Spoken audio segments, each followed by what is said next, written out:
Uh, Thank you all for having me. I've worked with Tim Gallwey on this Inner Game of Selling project for several decades now. And we pretty much have it down, yet a lot of people don't know that this application exists. So I want to just preface a little bit about Inner Game of Selling. And although I know a lot of people watching might not consider yourselves to be sales professionals, as Tim says, we are all salespeople simply because we all are invested in the quality of the decisions that people around us make. We live in an interconnected world.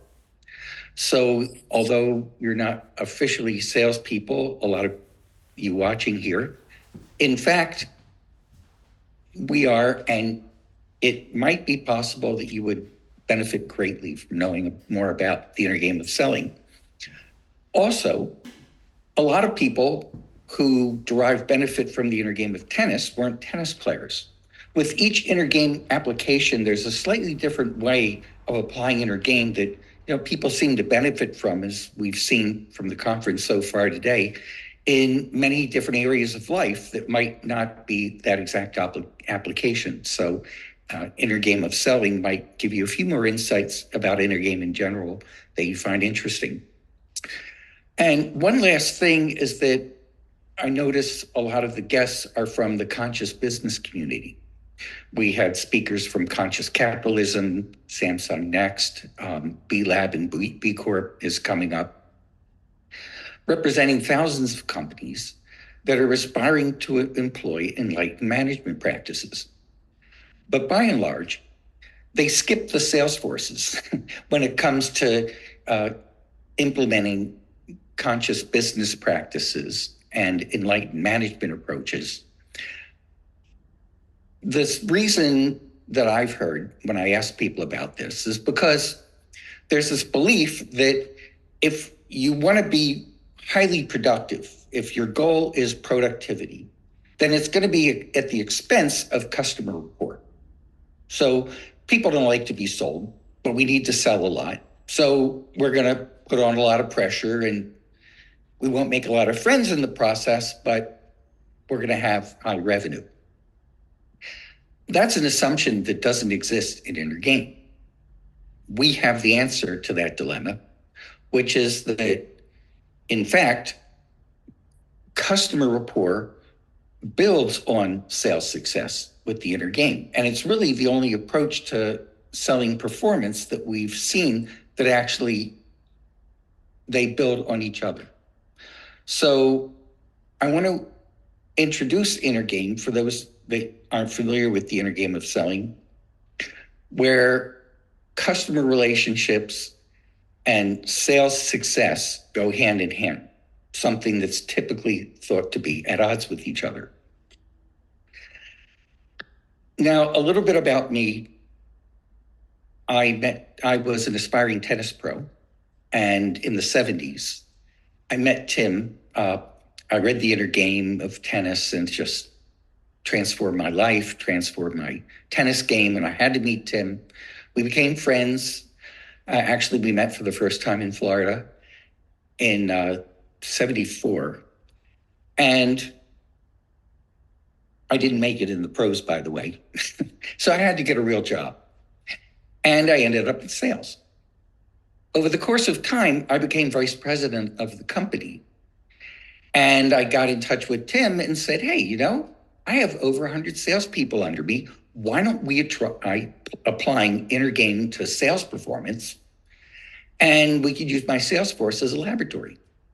And Tim said, that sounds like a great idea. And we got together, we kicked a few ideas around. I applied it to my sales force. Some things did work, some things didn't.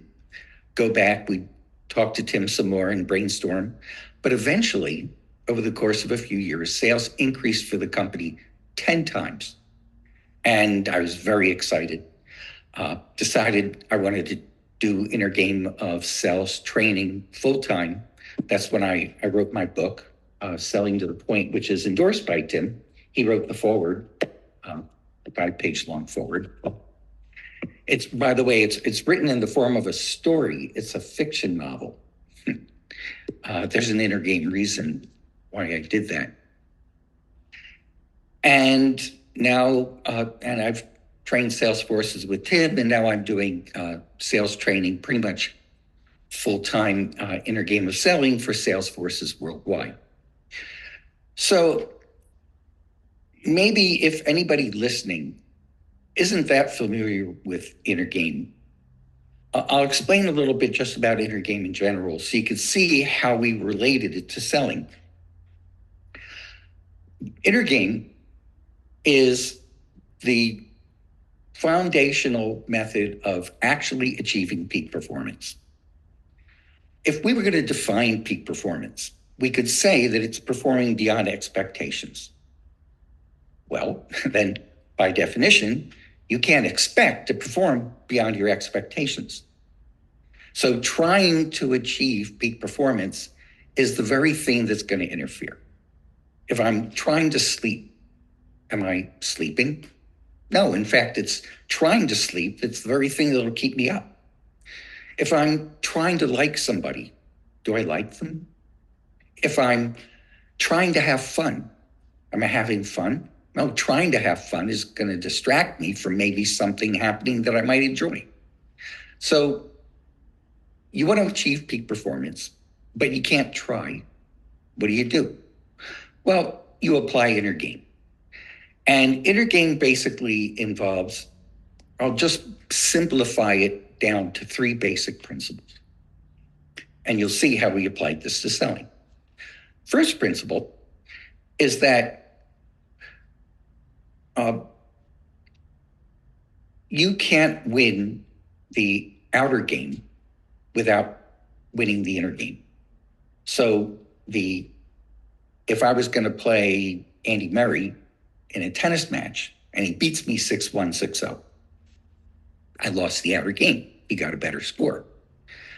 But here I am, 70 years old, got a game off one of the world's best players. I feel like a winner.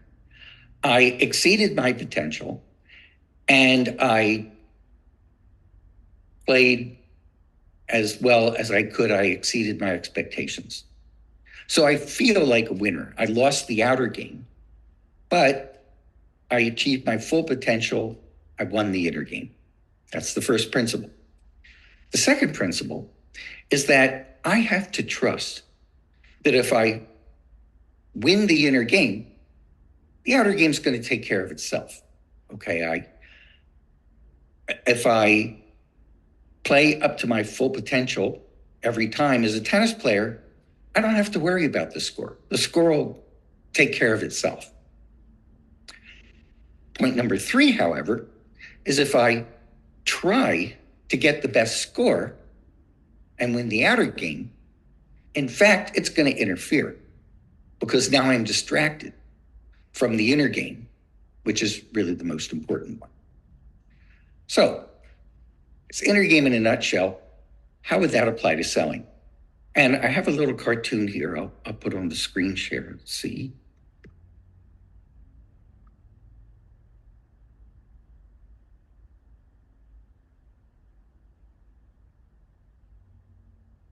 Okay. So you can see in this cartoon, this really exemplifies what's wrong with the way sales training happens right now. And exactly the solution that inner game provides. Now, we have this guy, he's down on his hands and knees, and he's looking for his wallet. It's nighttime, he's under a street lamp, can't seem to find it. Policeman goes up to him and says, well, where did you lose your wallet? And he says, oh, well, I lost it back to the park. The policeman says, well, then why are you looking for it here? And he says, well, it's nighttime and this is where the light is best. So I'm looking for my wallet here because the light's better. Now, of course, that's an absurd situation. He's never going to find his wallet that way. But as absurd as that may seem, that's exactly the big mistake that traditional sales training is doing right now. So I'll explain. So move over to the next slide. Here we go. Every sale involves two conversations. And the problem is that traditional sales training is only looking at one of the two conversations. So we have conversation A and conversation B. Conversation A is outer. It's the conversation that goes on between the customer and the salesperson. And it's outer because a bystander can hear the whole thing. The salesperson knows exactly what they're saying. They hear exactly what the customer is saying. And they could go back to their manager and brag about what they said if they got the salesperson got the sale.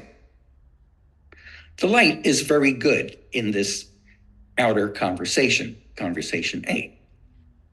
And if I go to a sales training course, what are they going to talk about? They're going to teach me how to improve my interaction with my customer. They're going to tell me how to handle selling points and how to handle objections and how to close deals and all these different selling techniques. The problem is that they're forgetting that there's a second conversation.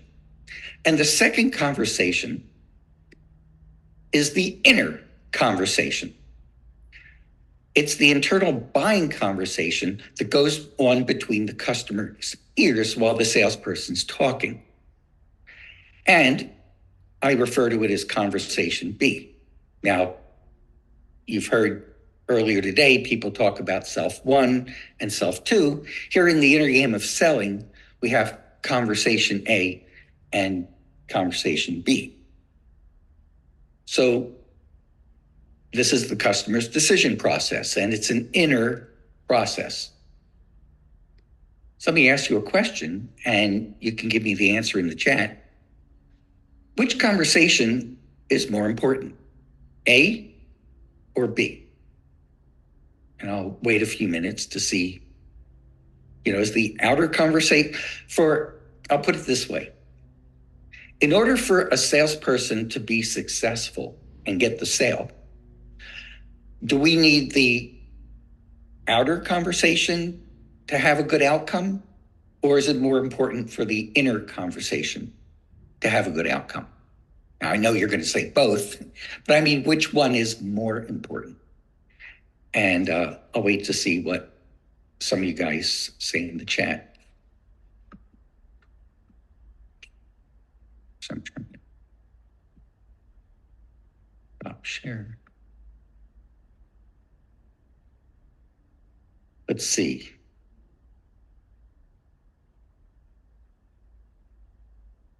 B, okay. Well, we have one answer. The inner conversation seems to consider, yeah, absolutely. I'm saying both are important, but which one is more important?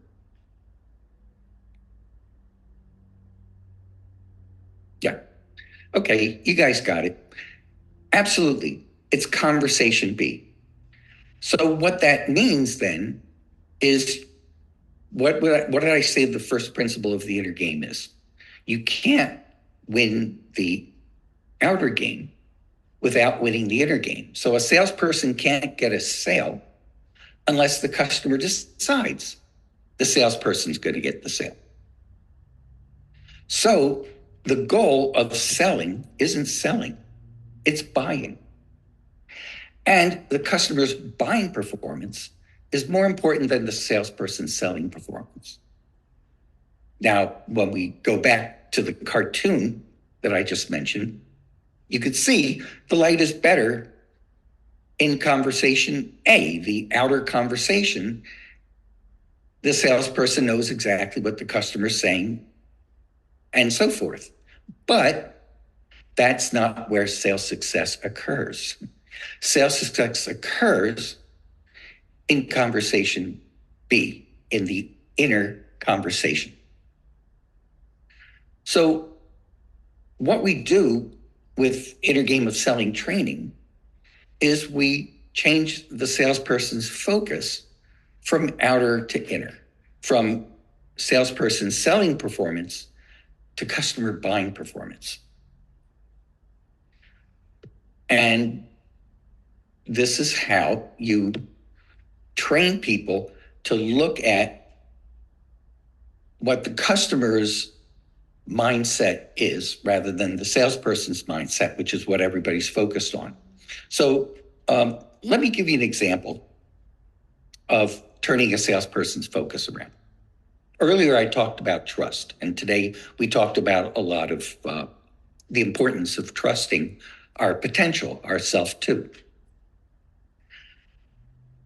If I talk to a salesperson about that, they'll agree totally. They'll go, oh yeah, trust. Mm-hmm. That's the first thing I do. The most important thing is to establish a customer's trust, for the customer to trust me and what I'm saying is true, which is fine. But that's outer trust. That's the customer's trust of the salesperson. And what did I say? You can't win the outer game without winning the inner game. Well, the salesperson can't get the customer's trust unless they establish inner trust.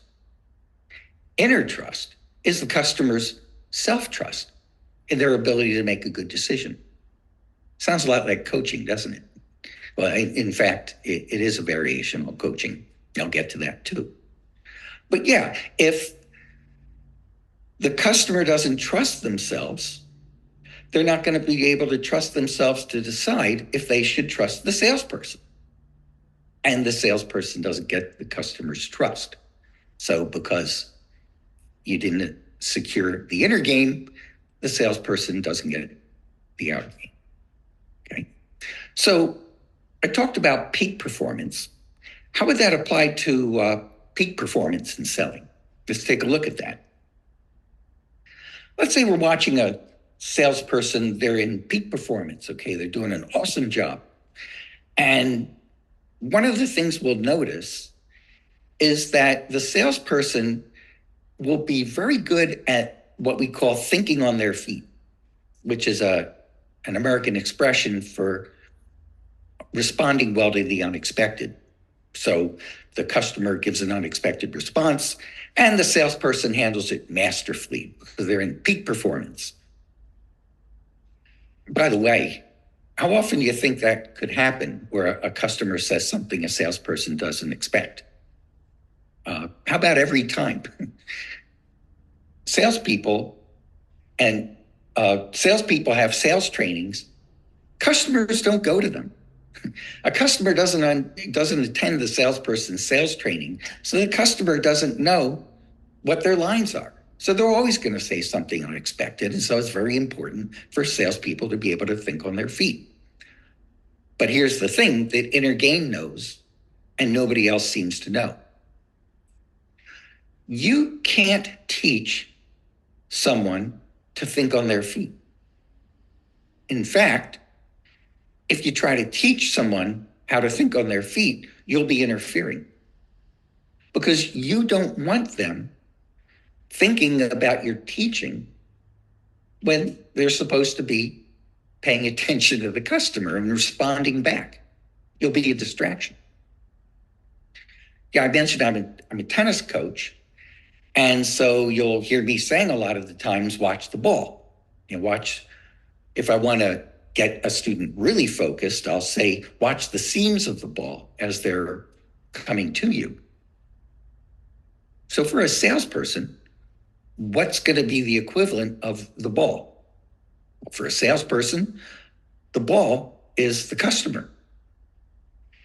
And what would be the seams of the ball for a salesperson? Customer's decision process. So all we're doing on Inner Game of Selling here is training salespeople to watch keep your eye on the ball, watch the seams of the ball. Salespeople need to be customer conscious, not self-conscious. So I've spoken a little bit enough. Let's see where you're at now with everything I've said so far. So I'll give you a little quiz. Go back to screen share. I'm always clumsy at this. That was myself one talking, wasn't it? Let's see.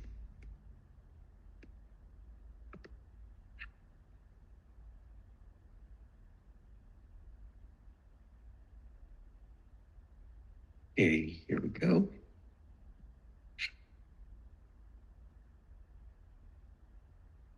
All right. Now, when in the United States here, business schools are beginning to offer degrees in selling. And I've read some of the textbooks. They do admit there's this customer decision process. But the technical term that all these textbooks refer to it as the black box. Okay. Traditional sales training calls the inner conversation that goes on between the customer's ears the black box because it's a mystery. You can't hear the gears turning inside your customer's head. So I have a quiz for you.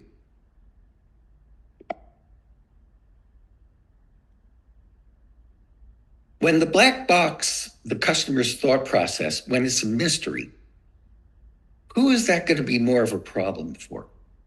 The salesperson or the customer? A or B? Why don't you put your answer here in the chat and we'll see what you come up with. Checking the chat. When the customer's decision process is a mystery, who is that more of a problem for? The salesperson or the customer?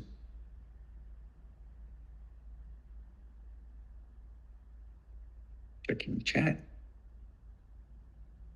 Everyone? I said more. Who is it more of a problem for? The salesperson or the customer?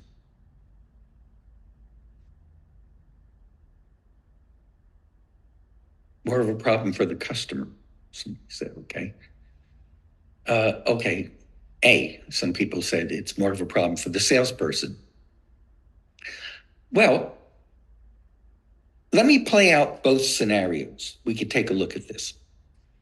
So A, the black box is a mystery to the salesperson. In other words, salesperson doesn't know what the customer's thinking.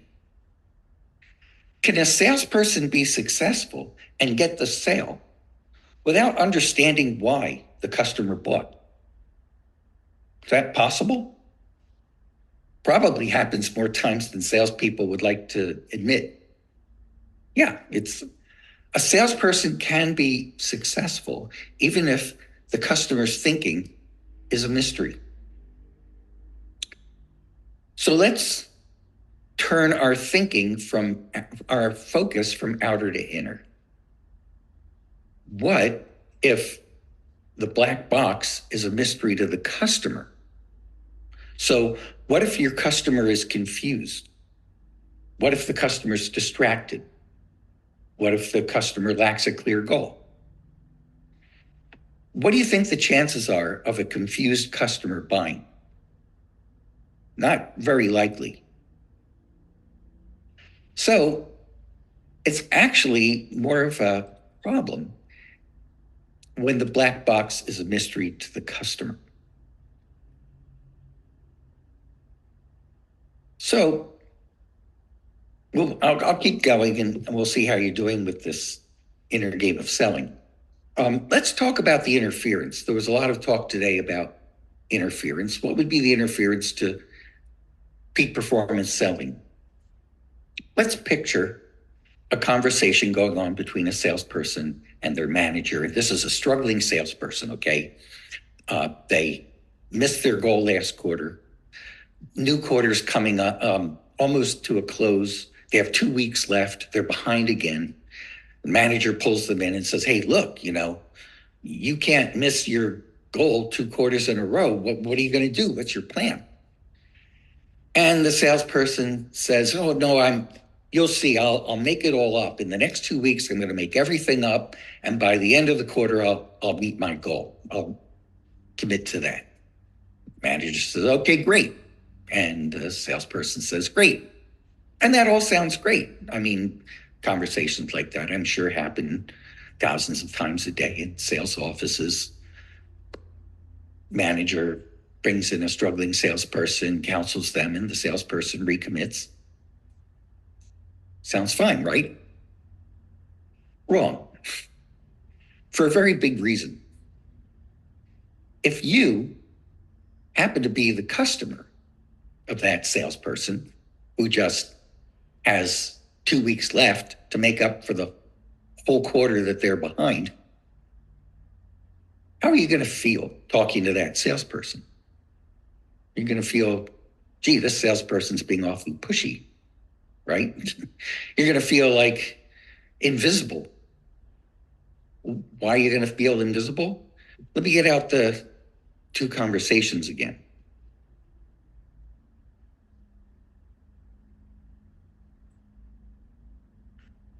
So if a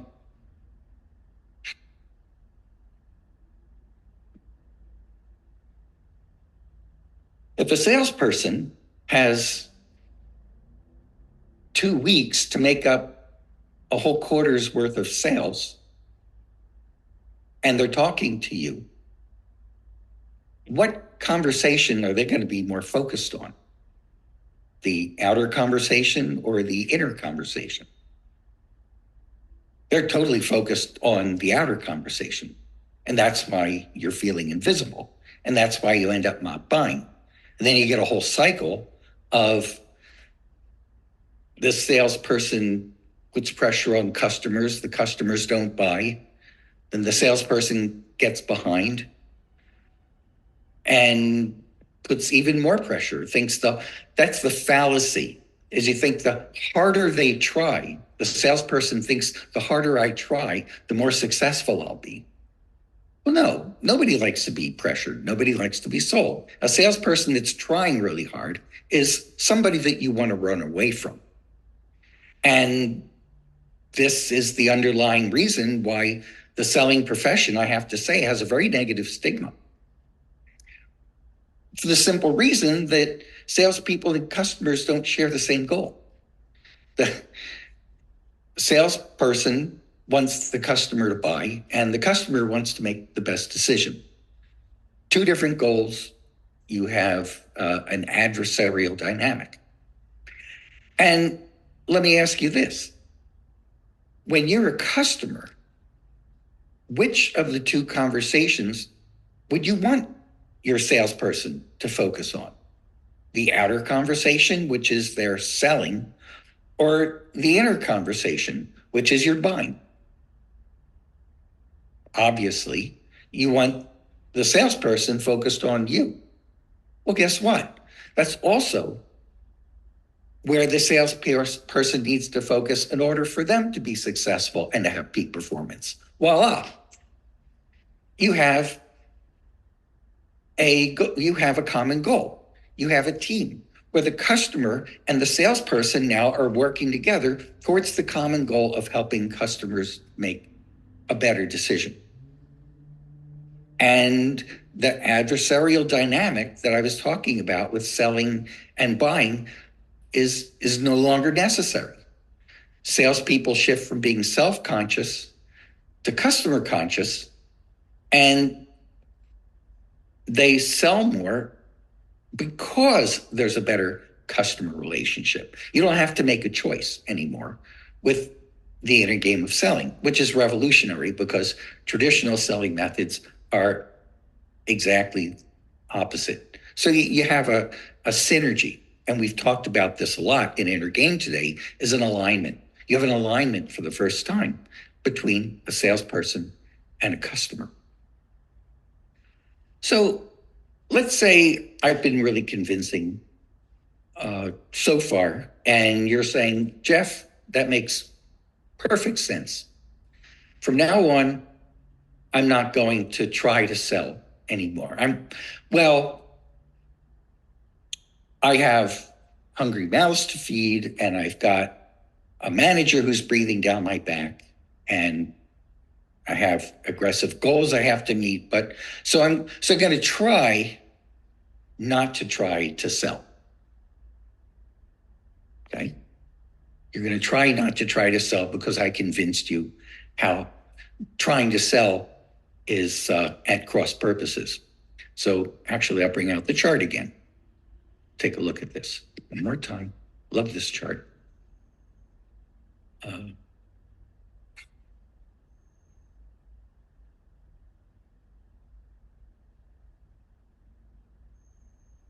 okay. You're going to try not to try to sell.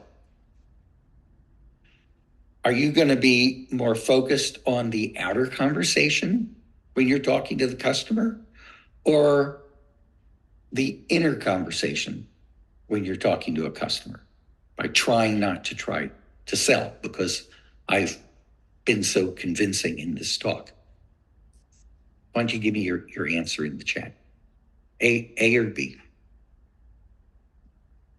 Oops.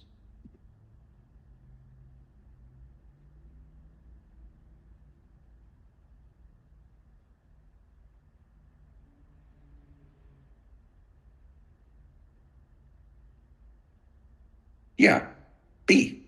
I'm inner. If you're going to try not to try to sell, okay, you're thinking about you're trying. So you're still focused on the outer conversation. Trying not to try is still putting the focus on you, the salesperson, and you're being self-conscious rather than customer conscious. So you can't try to sell and you can't try not to try to sell. So what do? What you do in inner game is you redefine. And by the way,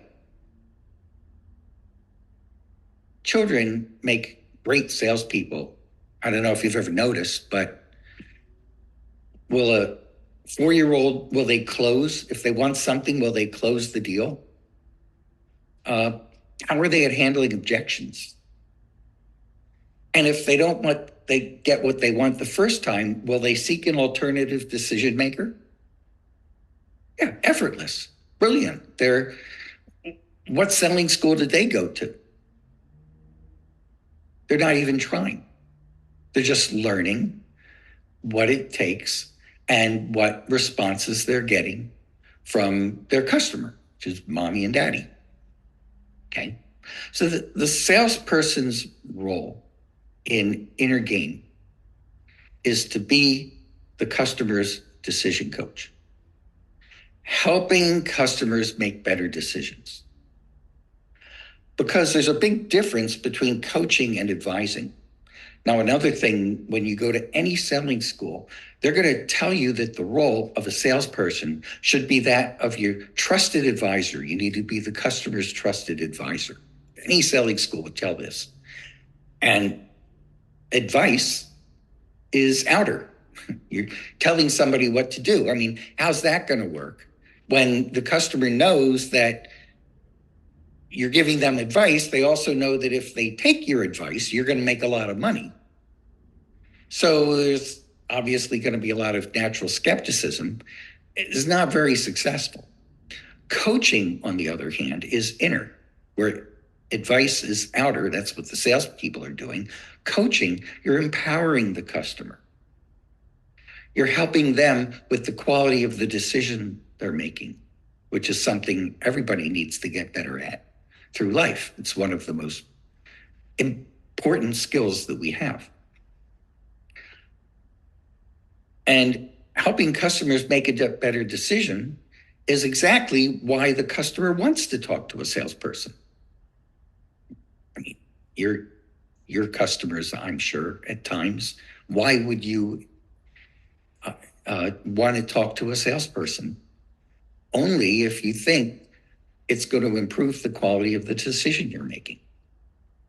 So this is the role for salespeople. And then we get into coaching and coaching skills and basic inner game principles, where the coach is the learner, not the teacher. Now, remember the salesperson in peak performance. They're responding to the unexpected. Well, because they're better learners. They're not teachers. If I was going to show you like the basic inner game formula for peak performance,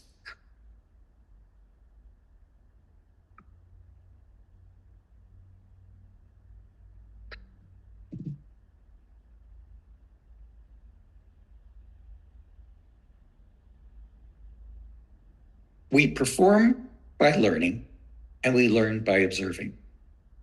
There's only 3 variables here in inner game. It's very simple. As we become better observers, we become better learners. And as we become better learners, we become better performers. That's it. And we could replace the word observation with conscious. I mean, this is when I talk about conscious business practices, we're talking about applying conscious awareness for better performance, which is exactly what inner game, it's conscious selling, really, applying higher consciousness to be able to be better at helping people in their decision process. And you'll see at the bottom, I'm saying an inner game coach is essentially an observation coach. That's very important, because when you hear about a typical sales training, they don't last very long. I was a sales manager for quite a while, and I know you get a trainer in there, and the salespeople do great for about a month, and things revert back very quickly to the old behavior for a very simple reason. The trainer leaves. When the trainer leaves, they take the teaching with them, and salespeople eventually revert back to their original behavior. Now, that's great job security for sales trainers, I admit. But with inner game, what we've experienced is very different. I'm the salesperson's observation coach as the sales trainer.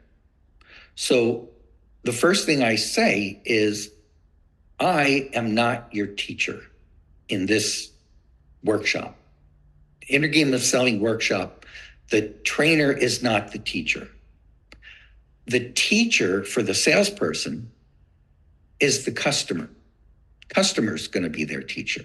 My job as the Inner Game sales trainer is to simply show you how to learn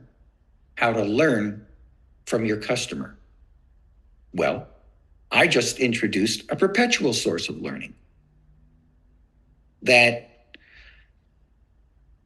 after I leave, the salesperson still has that source of learning that can continue to grow and evolve. And what we've seen is that with the inner game training that we do, it's actually much more sustainable, where salespeople gain the ability to learn from customers, which then always builds on itself after I leave.